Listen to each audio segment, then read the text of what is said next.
gustaría plantear esta primera charla del ciclo que se inicia hoy como una invitación que tiene que ver con el título, ¿no? de la conferencia que yo voy a desarrollar. Bueno, que la llamé Construyendo una poética para la infancia, la imaginación como territorio y los derechos culturales en la alfabetización inicial. Les decía bueno, que me gustaría plantear esta charla, este encuentro como una invitación para compartir el amor, ¿no? A la lectura, el amor a los libros, a la infancia, porque, bueno, me parece que en estos tiempos necesitamos, ¿no? Poder también generar, ¿no? Reflexiones y puertas de entrada a estos temas desde un lugar más sensible, poético, político, ¿no? Que nos permita, bueno, justamente repensar y resituar quizás la discusión acerca de los saberes culturales a los que todas las infancias tienen derecho en nuestro país. Como les decía, en este momento, en este contexto de tanto dolor, de sufrimiento social, me parece que es importante volver sobre los sentidos que se juegan en el proyecto alfabetizador de una escuela, ¿no? Sentidos bueno, cada uno de nosotros podrá resignificar desde sus propias biografías escolares, desde nuestras prácticas docentes, desde las trayectorias de vida, de enseñanza que hemos ido construyendo, ¿no? en las escuelas. Un modo, creo, posible, no es el único, es un modo posible de otorgar centralidad a la dimensión de la práctica pedagógica, institucional, y también para poder pensar los lazos entre la escuela y las familias. Porque bueno, sabemos, quienes nos dedicamos a la alfabetización inicial, que la lectura es una experiencia social, que el libro es un objeto cultural, y que la escuela es un lugar privilegiado de construcción de lo común, lo que es de todos. Me gustaría como plantear algunas cuestiones de contexto, pero que creo que constituyen parte del texto, ¿no? De lo que necesitamos pensar hoy respecto de la alfabetización inicial. Sabemos que, bueno, que la pandemia, en este contexto de pandemia del COVID-19, se han hecho visibles, se hicieron visibles y se profundizaron de un modo muy dramático, ¿no? Desigualdades que estaban ya existentes. Algunos autores hablan de un reparto desigual de la precariedad, y creo que en este sentido la infancia, la pandemia nos atraviesan. Pero quizás tenemos también la posibilidad o la oportunidad de imaginar en este momento otras formas de cuidado de las infancias en plural, que nos permitan a chicos, entre chicos y grandes, poder desentrañar el sentido de crecer, de vivir juntos, de reinventar formas de convivencia que sean más solidarias, más inclusivas, que nos permitan construir un mundo más cálido en el que todos podamos habitar. Cuando la realidad irrumpe con tanta fuerza como lo está haciendo en este momento, muchas veces se anula, ¿no? La posibilidad de vivenciar el tiempo que necesitamos para pensar. En este sentido, Walter Cohen, quien en todo este tiempo que va de pandemia ha compartido diferentes conferencias, charlas. Bueno, ustedes saben que Walter Cohen participa en la diplomatura de Infancia, Pedagogía y Educación que coordina Patricia Redondo. Bueno, Walter Cohen tiene un texto muy bonito que se llama Paulo Freire, Otras infancias para la infancia. Ese texto está disponible digitalmente, así que lo pueden buscar, es un texto que recomiendo mucho. Bueno, les decía que Walter Cohen destaca la relación entre el tiempo y la pregunta con la infancia. Inspirado en la pedagogía infantil de Paulo Freire, plantea que la potencia de preguntar reside en preguntarse, ¿no? En colocarse en una pregunta y en dejarnos afectar por una pregunta. En este sentido, creo que hay una relación muy entrañable entre el hacer escuela y cierta forma de evitar la infancia, ¿no? que sugiere Walter Cohen, retomando los aportes de Paulo Freire, quizás menos explorados, ¿no? Sus contribuciones a la infancia. Para quienes educamos, permanecer en la infancia es una forma, o marca una forma de estar en el tiempo. Y es quizá también una condición para seguir haciendo escuela todos los días. El trabajo educativo es un trabajo de tiempo. Y tal vez tengamos en este momento que detener un cierto ritmo y vivir el tiempo de otra forma para permitirnos estar presentes y preguntarnos. Por eso me gustaría iniciar esta charla con algunas preguntas para preguntarnos como acto colectivo. ¿Qué ciudadanía infantil estamos construyendo en la pandemia? ¿Qué nos dicen las palabras de las niñeces, desde sus voces, desde su sonoridad, desde sus colores? ¿Las estamos pudiendo escuchar? ¿Qué lugar tiene la poética de la infancia en este contexto de urgencias y de emergencia? ¿Cuál es el tiempo de hacer escuela? ¿Qué lugar ocupan las infancias en este hacer escuela? ¿Qué posibilidades tenemos como escuela de tejer una trama de significaciones que proteja, que resguarde, que habilite el acceso a la cultura? ¿Qué márgenes y qué responsabilidad tenemos los adultos mediadores para sostener esa trama simbólica que permita alojar a las infancias, cuando nosotros mismos estamos también, nos hallamos también vulnerados y en las mismas circunstancias? ¿Cómo hacer deseable la apropiación de la cultura escrita, la literatura, el entusiasmo por aprender a leer y escribir?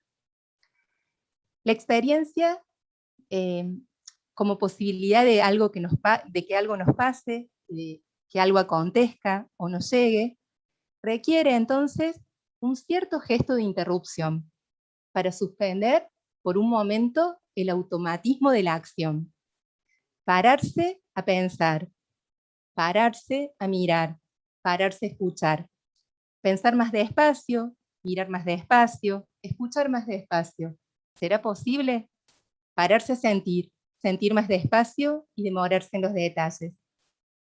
Por eso, para darnos un tiempo en este espacio, les voy a proponer comenzar con un recorrido por algunas páginas de algunos abecedarios ilustrados como género que está teniendo mucha presencia en los últimos años en la literatura infantil.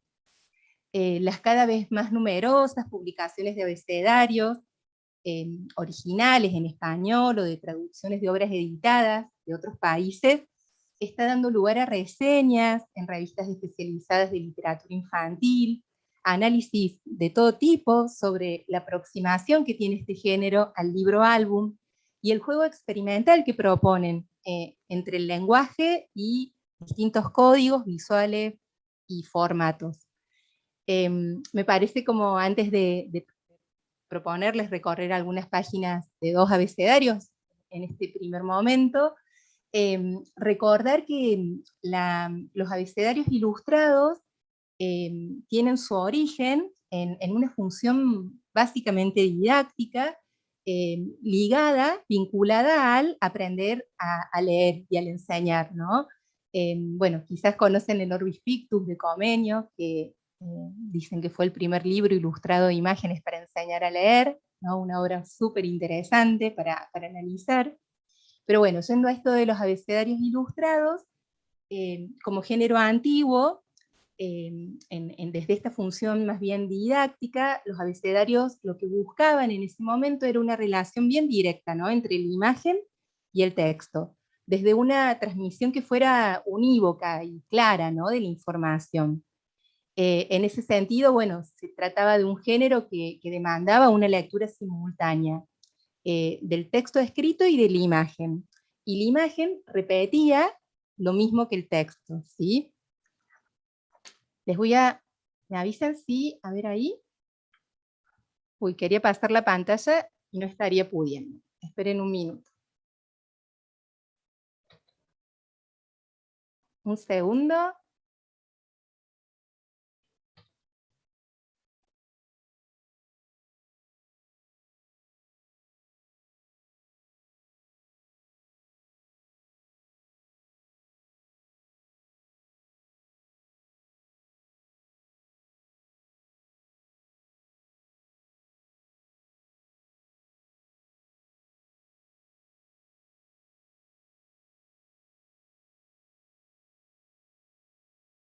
Ahí se ve, Paula, perfecto.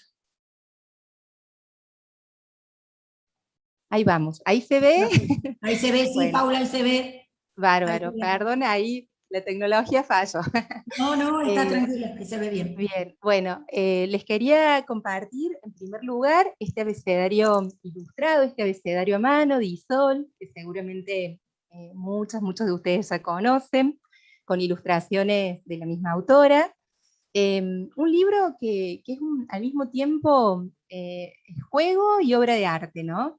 Isol va componiendo en este abecedario ilustrado una especie de experimento artístico entre letras, entre imágenes, entre palabras para los más chicos, donde el abecedario tradicional, en el que a un sustantivo se correspondía con un dibujo, en este caso es una invitación a encontrar alguna asociación poética, divertida, conmovedora, posible que llegue a cada lector. En este caso, para la E, te espero. Para la F, soy feroz. Con la ñ, no seas ñoño. La O, orgullo.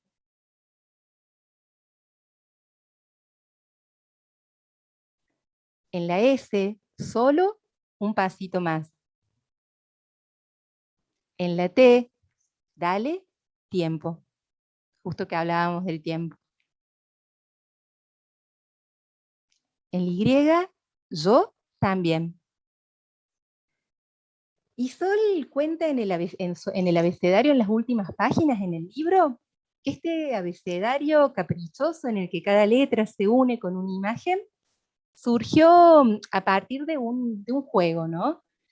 Primero dice Sol tracé cada letra con el pincel, como aprendí en la escuela, en redondas, cursivas, mayúsculas y minúsculas.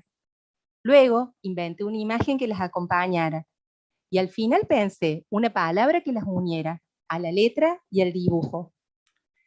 Tal vez, dice Sol, solo esperaban estar en este libro para ponerse a charlar.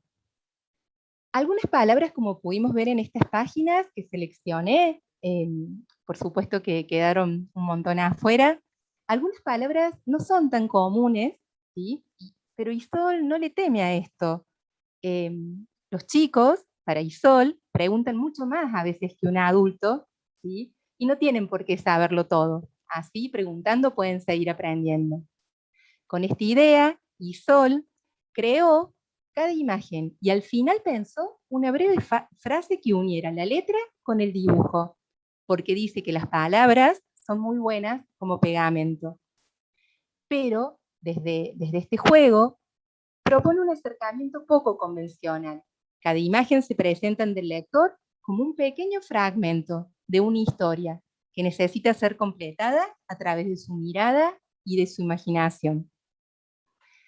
Otro abecedario que me gustaría compartirles, que quizás este no es tan conocido porque, bueno, lo editó Libros del Zorro Rojo, es de un autor alemán, ¿sí? Nikolaus Heidelberg, no sé bien cómo se pronuncia.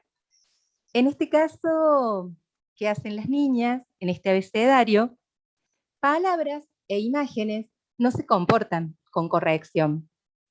No se muestran interesadas en la comunicación como debería ser en un libro infantil. En manos de este autor, este género antiguo se transforma en algo para jugar con la exageración y para la fuga de sentidos. De Amaya a Zoe, lo que hacen estas niñas es insospechable, es misterioso y es extraño. Amaya, Bartola, Cornelia, Electra, Frida, Genoveva, Hipólita, Leoncia, Pastora, nombres de niñas que ponen en primer plano su sonoridad.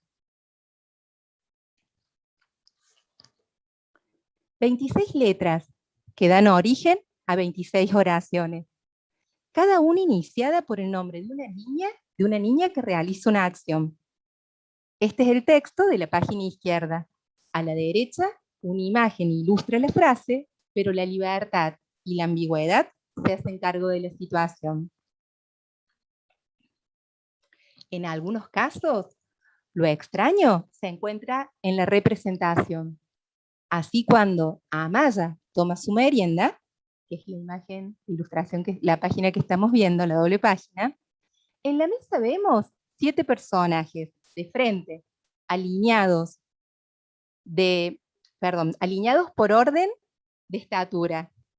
Amaya y su sándwich en primer lugar, luego un perro de manchas verdes y a continuación seres indefinidos, que no sabemos bien si son animales, muñecos, extraterrestres, hasta culminar con un frasquito azul. Otra doble página de este abecedario, por ejemplo, Bartola se va de paseo. En este caso, una frase sencilla gramaticalmente, que alude a acciones cotidianas. Pero si miramos la ilustración, esa situación, esa escena que en apariencia es cercana a lo convencionalmente, ¿sí?, nos genera algo de extrañeza, algo indefinido. La sorpresa nos asalta cuando nos encontramos a Bartola subida arriba de una pelota, ¿no?, para irse de paseo. Dolores sueña con hacer carrera. No sé si se alcanza a ver bien, por ahí la ilustración quedó en un tamaño un poquito pequeño. Y al final les quería compartir esta última, en realidad es la última ilustración de la última página del libro con la Z, y el texto que acompaña a esta ilustración dice: Zoe y sus amigas nunca se sintieron tan libres. En este libro de imágenes y textos, ¿sí?, que callan más de lo que dicen, o en realidad al callar dicen mucho más, no hay explicaciones, no hay una transmisión de información clara y precisa, pero sí podemos encontrar esa libertad para los lectores, como lo muestran las niñas protagonistas de esta ilustración. Una ilustración bellísima, ¿no?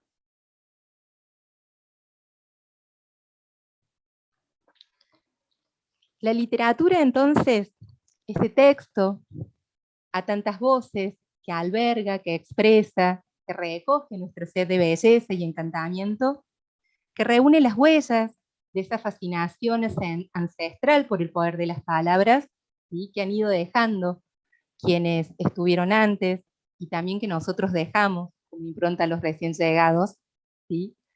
Desde esa envoltura narrativa, desde ese abrigo, es que les propongo ahora realizar un pequeño recorrido por algunas palabras y algunos conceptos que creo que nos pueden ayudar a revisitar la relación entre el hacer escuela y el hacerse infancia.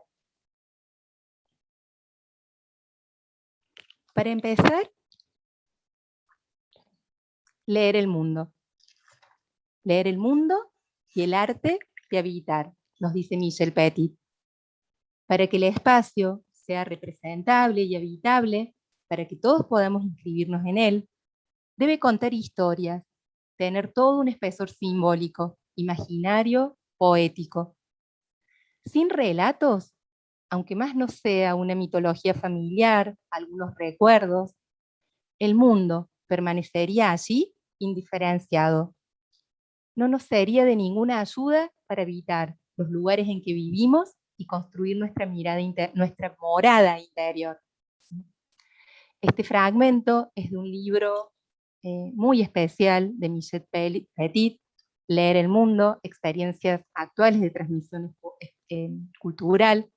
Es un libro de la colección Espacios para la Lectura, de Fondo de Cultura Económica, una colección muy, muy querida, muy cercana para quienes trabajamos en el campo de la alfabetización inicial, de la lectura, de la escritura.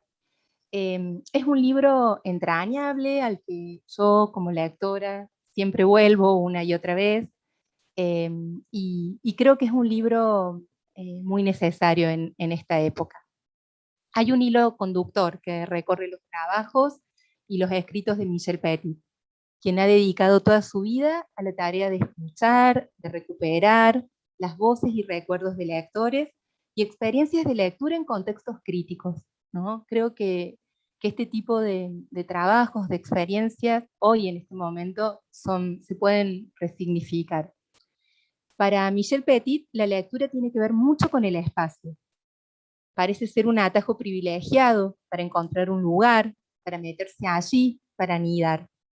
Quizá ese es el motivo porque los recuerdos de lectura de tantas personas suelen estar asociados a metáforas espaciales, experiencias ligadas a un continente amplio, un país, un universo, una tierra lejana, un paisaje, la lectura como un universo, la lectura como esa tierra a la que fuimos, que descubrimos, pero también la lectura como algo más, una experiencia más íntima, la lectura como amparo, como refugio, como cabaña, como choza. El objeto libro y sus contenidos, texto, ilustraciones, parecen conjugarse para hacer de la lectura una experiencia espacial. Los aspectos materiales de un libro contribuyen a su carácter hospitalario como espacio de protección. Nos dice Michel Petit, un libro es una suerte de choza que se puede llevar consigo, se lo abre, uno se desliza en él, se puede volver a él. El carácter habitable sería entonces suscitado por el soporte, las imágenes y el texto, y en particular, quizá, el texto literario, que los poetas acercaron desde siempre a un lugar en el que se habita. Leer o escuchar en voz alta sirve para abrir esos espacios. Para aquellos que han perdido su casa y los paisajes que les eran familiares, los libros pueden ser otros tantos hogares prestados, un medio para volver a recomponer los cimientos espaciales de nuestra vida, de nuestra identidad. En este sentido, desde la más temprana edad y a lo largo de toda la vida, la literatura oral, escrita y las prácticas artísticas se encuentran en estrecha relación con la posibilidad de encontrar un lugar en el mundo. Y son un componente esencial de este arte de habitar para Michel Petit. Leer sirve para interpretar entre lo real y lo de cada uno un tejido de palabras, de conocimientos, de historias, de fantasía, sin el cual, sin ese tejido, quizás el mundo sería inhabitable. Leer sirve para dar a todo lo que nos rodea un espesor simbólico, una profundidad a partir de la cual soñar, desviarse, asociar. Esto permite construir una suerte de reserva poética. Ese concepto me parece fundamental. Nuevamente, ¿no? Una metáfora espacial. Una reserva poética a la que siempre podremos volver para dar forma a los lugares donde vivimos, a esas habitaciones propias. Desde esta perspectiva, podemos decir que los recursos culturales, los libros, son tan vitales como el agua. Por último, compartir de esta autora tan querida, tan entrañable, que el tiempo de la lectura no se reduce al tiempo de dar vuelta a las páginas o al de escuchar a otro leer en voz alta. Los recuerdos y las huellas de una lectura forman parte de la lectura. Para cada lector, leer y recordar sus lecturas sirve para proyectar un poco de belleza sobre lo cotidiano, para dar un trasfondo poético a la vida, para trazar historias que tal vez no se realizarán jamás, pero que son parte de uno mismo.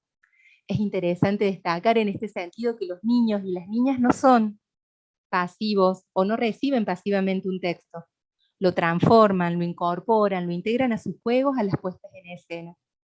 Y a lo largo de la vida, de manera discreta o quizás hasta secreta, esos pequeños lectores escribirán su propia geografía, su propia historia entre esas líneas leídas. Otra palabra clave que les quería traer, otro concepto que me parece vital recuperar, ¿no? en estos momentos para pensar la alfabetización inicial y un proyecto alfabetizador en una escuela, es un concepto que propone María Emilia López, el concepto de lecturar. como intervención cultural y afectiva. Nos dice María Emilia López: inventar los modos de estar juntos, de producir situaciones dialógicas, de generosidad y de escucha, y en esos espacios generar una experiencia propia alrededor de los objetos artísticos y de los bienes culturales, para producir nuevos bienes culturales, porque la cultura no solo nos pide transmisión, sino también y fundamentalmente creación. Este fragmento es de un libro muy bonito de María Emilia López, Un mundo abierto, cultura y primera infancia, de Lugar Editorial. Aquí lo muestro. Si estuviéramos en un aula, hubiera llevado los libros para que tengan la posibilidad de explorarlos, de leer el índice, ¿no? La contratapa, me parece como prácticas muy, muy importantes para los lectores. En el caso de este concepto de lecturar, una aclaración: María Emilia López, ella, bueno, aparte de ser escritor, investigador, activista cultural, es directora de un jardín en la Universidad de Buenos Aires. Y si bien el concepto de lecturar ella lo propone en principio a partir de sus estudios, sus trabajos de observación respecto de la lectura en la primera infancia con niños muy pequeños, creo, ya ahora les voy a contar un poquito de qué se trata, pero creo que es un concepto que nos puede arrojar luz para poder repensar el lugar de las prácticas de alfabetización inicial en este momento. Perdón.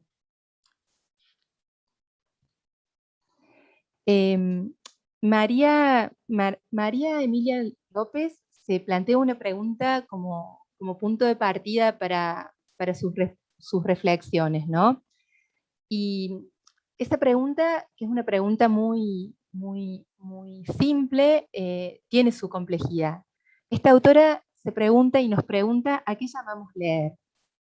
Para María Emilia López es necesario en este sentido ampliar nuestra mirada, porque leer no es solo una cuestión alfabética. La lectura no es solo un saber hacer ligado a un aprendizaje formal. La lectura o leer es también un factor constitutivo del psiquismo, de la capacidad de pensar, de la capacidad de abordar el mundo.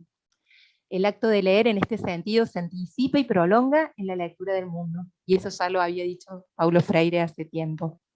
Leer como jugar con la palabra, como un espacio y un tiempo de encuentro entre las niñeces y los adultos. En momentos de sufrimiento del lenguaje, de distanciamiento, de no conversación, como parte de las problemáticas contemporáneas que estamos viviendo, María Emilia López sostiene que la lectura es una aliada para el reencuentro, a partir de recuperar las voces de la infancia y de la familia, abriendo ventanas para viajar lejos, para imaginar, aunque sea desde las burbujas en las aulas o desde nuestros propios hogares. En un escrito recientemente publicado en Jardín Lac, un blog, un sitio digital que tiene escritos muy interesantes, coordinado por Daniel Oldín, entre otros, María Emilia López propone el concepto de lecturar para aproximarnos a la experiencia de la lectura en la primera infancia, en ese ambiente tan particular que se construye cuando estamos entregados al vaivén del juego y de la vida, de la historia y la poesía, haciendo traducciones de gestos mínimos, capturando significados, intentando ofrecernos íntegros a esa aventura de la conversación literaria, ofrecernos íntegros. ¿Y por qué lecturar? Porque al principio, las niñas, los niños más pequeños, necesitan de la lectura de otros hacia ellos. Entonces, ahí hay algo más que el acto de leer. A su vez, cada experiencia de lecturar contiene marcas de la propia subjetividad de quien lectura, de los mediadores, sus formas personales de decir, de relacionarse con las palabras, con el juego, con el tiempo, con la ternura, con la ficción, su amabilidad y su riqueza. Lecturar entonces es producir un baño narrativo, lingüístico, poético, que tiene carácter de iniciación y que pone en acción procesos profundos que son intelectuales, pero también son psíquicos, son afectivos, son simbólicos, de los que dependerá gran parte del proceso o el desafío, la aventura de convertirse en lector, el acontecimiento. Lecturar, y esto me parece hermoso, y la forma de que lo plantea esta autora, lecturar reúne algo del verbo leer y algo del verbo amar. Algo así como trasvasar amorosamente a los otros nuestro equipaje, trasvasar las habilidades iniciales para construir cada vez con mayor autonomía la experiencia plena y emancipatoria de la lectura. Por eso, lecturar supone un compromiso, una intimidad entre quien lectura y quien se lectura, como condición para la experiencia. Y entonces surgen algunas preguntas. ¿Qué se necesita para poder lecturar? ¿Alcanza con nuestras intuiciones? ¿Hay que tener saberes sobre los pequeños lectores? ¿Una experiencia propia con la literatura? ¿Un ejercicio de mediación reflexiva? ¿Una disponibilidad? ¿Un deseo especiales? ¿Cómo lecturar con jóvenes y adultos? ¿Es lo mismo que con los niños? Se trata de interrogantes claves para pensar una política cultural para la infancia. Déjenme ver cómo vamos con el tiempo. Cualquier cosa, Susana me hace un seña. Y 15 minutos, profe, tenés todavía. Dale, Sí, me apuro un poquito. Otro concepto que me parece que también puede ser muy significativo para repensar las prácticas de alfabetización inicial en clave de derechos culturales es el de casas de palabras o habitaciones propias. En este caso, traje para compartirles algunos fragmentos de Yolanda Reyes, otra autora especialista en temas de literatura infantil y de infancia. Dice Yolanda Reyes, la experiencia del texto literario brinda al lector unas coordenadas para nombrarse y leerse en esos mundos simbólicos que han construido otros seres humanos. Y aunque leer literatura no cambia el mundo, sí puede hacerlo más habitable, porque el hecho de vernos en perspectiva y de reconocernos en la experiencia de otros, contribuye a abrir nuevas puertas a la sensibilidad y al entendimiento de nosotros y de otros. Por ser parte de una historia escrita con palabras, necesitamos de esas envolturas narrativas, hechas por historias, cuentos, poemas, que logran reunir a los que están llegando al mundo con los que llegaron hace tiempo y con los que ya se fueron. Yolanda Reyes nos dice que leer es asistir a esa conversación entre los que están aquí ahora, los que viven lejos y ya no están, y los que vivirán cuando nosotros no estemos. Para evitar quedar librados a su suerte entre los monstruos que pueblan las infancias, niñas y niños piden un cuento y otro cuento y otro cuento. Además del contenido de la historia, los cuentos y la voz son el pretexto para mantener a los seres queridos sujetos en ese tejido de palabras y en la odisea de construir sentido. Quizá leemos para revivir ese ritual, ese triángulo amoroso. En esa escena inicial está la clave de todo proyecto de lectura.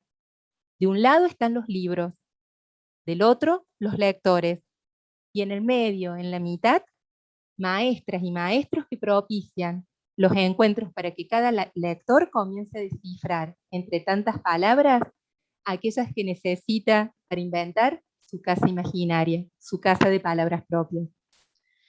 Nuestras niñeces, dice Yolanda Reyes, están inmersas en una cultura del apuro, del ruido, del consumo y la productividad, de la cual nosotros los adultos somos responsables, y por supuesto el sistema capitalista en el que vivimos también. En esa cultura del apuro, del ruido, de la productividad, no les permite refugiarse en lo profundo de sí mismos. Entonces, hoy son más necesarios que nunca, podemos decir, los encuentros con el texto literario y con esos libros reveladores, que no solo se leen con los ojos o con la razón, sino con el corazón y con el deseo, como alternativa para que todas nuestras niñeces puedan ir construyendo sus casas interiores. Los lectores de cualquier edad, cuando nos refugiamos en las cadenas de palabras de un libro, seguiremos buscando esa posibilidad de nombrar esas habitaciones propias en un idioma a otro. Ese mundo de significados compartidos que se interpretan entre sí va configurando otra dimensión, una capa de vida simbólica. En ese sentido, en situaciones traumáticas y difíciles, como las que se afrontan en una catástrofe o en una pandemia, la memoria simbólica tiene tanta importancia. En la actualidad de lo bello, Gadamer, recuperado en este libro de la poética de la infancia de Yolanda Reyes, Gadamer nos recuerda la historia y el significado de la palabra símbolo. En un principio, símbolo era una palabra técnica de la lengua griega y significaba tablilla de recuerdo. El anfitrión le regalaba a su huésped una tablilla. Luego la rompía en dos, conservando una mitad para sí y regalándole la otra a su huésped, para que si después de 30, 40 o 50 años volvía a la casa un descendiente de ese huésped, pudieran reconocerse mutuamente, juntando los dos pedazos de la tablilla. El símbolo era entonces una especie de pasaporte, un gesto hospitalario, un gesto de reconocimiento, un fragmento o pedazo de tablita que guardaba y se juntaba mucho tiempo después con el otro fragmento o pedazo para reencontrarse con otros en los que nos reconocemos. Creo que esta dimensión simbólica de la experiencia literaria es fundamental poder defenderla, sostenerla y garantizar los tiempos y espacios para que suceda. Por último, en realidad, vamos a ver si llegamos, había incluido algunos aportes de un texto que ya tiene muchos años, de Graciela Montes, que tiene que ver con esta idea de habilitar para la experiencia. El texto que les digo es un texto que llegó a las escuelas de todo el país en el año 2006, 2007, La Gran Ocasión, la escuela como sociedad de lectura. Es un texto que tiene sus años, pero que tiene, digamos, una riqueza para seguir pensando, ¿no? El lugar de la escuela, la responsabilidad de la escuela en la formación de lectores, que me parece que es totalmente vigente. En relación a los aportes de Graciela Montes en este texto, recuperé un fragmento que dice: lo primero que puede hacer un maestro que quiere enseñar a leer es crear la ocasión, un tiempo y un espacio propicios, un estado de ánimo y también una especie de comunión de lectura. La escuela, si está dispuesta a asumirse como la gran ocasión y realmente enseña a leer, no puede desaprovechar esa escena. Luego ya se verá, las sociedades se irán ampliando, entretejiendo, cruzando y extendiendo, pero habrá que comenzar por el aula, la comunidad diaria, en la que habrá que dibujar ese círculo claro y contundente. Estamos leyendo. En este material que les decía, elaborado por Graciela Montes para el Plan Nacional de Lectura en ese momento, coordinado por Gustavo Bombini, ¿no? En el marco de lo que fue una política pública de lectura muy importante entre los años 2003 y 2015, una política pública que implicó la compra por parte del Estado Nacional y la distribución de más de 50 millones de libros en todo el país durante esos años. Hoy todavía en las escuelas podemos encontrarnos, ¿no?, con las bibliotecas PIE, las colecciones literarias, las colecciones de aula en las cajas, ¿no?, enumeradas a color. Lo que les decía es que este texto que escribió Graciela Montes en ese momento, 2006-2007, ¿no?, y que llegó a las escuelas, tenía que ver con esa apuesta en el marco de esa política pública de lectura para democratizar y garantizar el acceso a los libros como derechos, como bienes y derechos culturales. Graciela Montes nos habla de la habilitación para la experiencia, para que cada lector, para que cada lector, lectura, pueda construir su lugar en el mundo.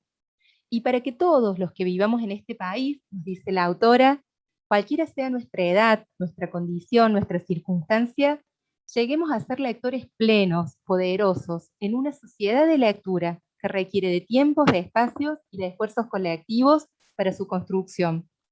Porque la lectura no es algo de lo que la escuela pueda desentenderse. En ese terreno de la lectura, nos dice Graciela Montes, como en otros terrenos, la escuela tiene la gran posibilidad de igualar oportunidades. Pero esto no debería verse como la reparación de una falta. No se puede tratar de llenar un hueco. No se trata de que la escuela dé de leer, como si la lectura fuera una medicina o un alimento, un bien o una propiedad que es de unos, que es otorgado como don o como regalo a los otros. La lectura no funciona de esa manera. Si se trata de ayudar a construir lectores, justamente, es decir, lectores activos, curiosos, capaces de ponerse al margen y vérselas a su manera con un texto, no se puede pensar en una donación o una administración, sino más bien necesitamos pensar en una habilitación para la experiencia. Y la escuela puede desempeñar el mejor papel en esa puesta en escena de una actitud de lectura, que incluye, entre otras cosas, tomarse el tiempo para mirar el mundo, una aceptación de lo que no se entiende y, sobre todo, un ánimo constructor, hecho de confianza y arrojo. Estar frente a un libro no supone necesariamente haber adoptado la posición de un lector. Y eso es importante, ¿no? Porque no alcanza, o nos podríamos preguntar, ¿alcanza solamente con llenar las aulas de libros, con estantes llenos de libros al alcance de los chicos? Graciela Montes nos dice que para adoptar esa posición del lector, eh, eh, para poder construir esa posición y esa actitud de lectura, ¿sí? El lector necesita tener lugar, ¿sí? Y un tiempo y un lugar para cierto recogimiento, para poder producir una cierta toma de distancia, para poder mantenerse al margen, producir observación, conciencia, viaje, pregunta, pensamiento. Exactamente lo contrario, esa actitud de lectura sería exactamente lo contrario a la del autómata. Lo contrario de quien funciona irreflexivamente, obedece consignas o solo reproduce modelos. El lector explora, hurga, busca indicios, ¿no? Podríamos pensar en los abecedarios ilustrados de Isol o el de qué hacen las niñas, para recorrer las páginas y una y otra vez, ir y volver buscando esos indicios, lo no dicho, ¿no? Aquellos detalles que quizás en una primera lectura no reparamos.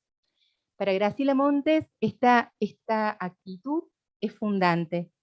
Esta actitud del lector es necesaria para poder avanzar en la formación de un lector. Y la escuela, como nos decía en el título de este texto tan hermoso, la escuela es la gran ocasión, porque los lectores no se encuentran con los textos en el vacío, sino siempre en situaciones históricas concretas, en determinado lugar y en determinada hora del día, en determinado momento de su historia personal, en ciertas circunstancias, mediando ciertos vínculos. La sociedad de lectura del aula es un punto de partida. Se irá ampliando indefectiblemente por ese efecto disparador de la lectura, porque unos textos llevan a otros textos, del aula a la biblioteca de la escuela, luego a la biblioteca popular, a la biblioteca del barrio, a una revista literaria. Y si bien toda lectura supone un desciframiento, leer es algo más que eso. Para terminar, les comparto este último fragmento de la gran ocasión, la escuela como sociedad de lectura. Dice Graciela Montes, para quien vive dentro de una sociedad de escritura, no es lo mismo leer que no leer. No es lo mismo entretejerse y formar parte del tapiz que quedar mudo y afuera. Tampoco de esto puede desentenderse la escuela. Y eso es algo que saben bien los niños que ingresan a los primeros grados y también sus familias. Tanto unos como otros esperan que cuanto antes la escuela les enseñe a leer. Y con esto están pidiendo no solo la posibilidad de adueñarse de las claves de las letras, para leer lo que está ahí, delante de los ojos, encerrado en la letra, desentrañar esas marcas y esas cifras, sino también están pidiendo, y muy principalmente, despejar los obstáculos para pasar, para atravesar esa entrada al mundo de lo escrito, al gran tapiz, donde ya verán ellos, como lectores, cómo entretejerse y tejer lo propio.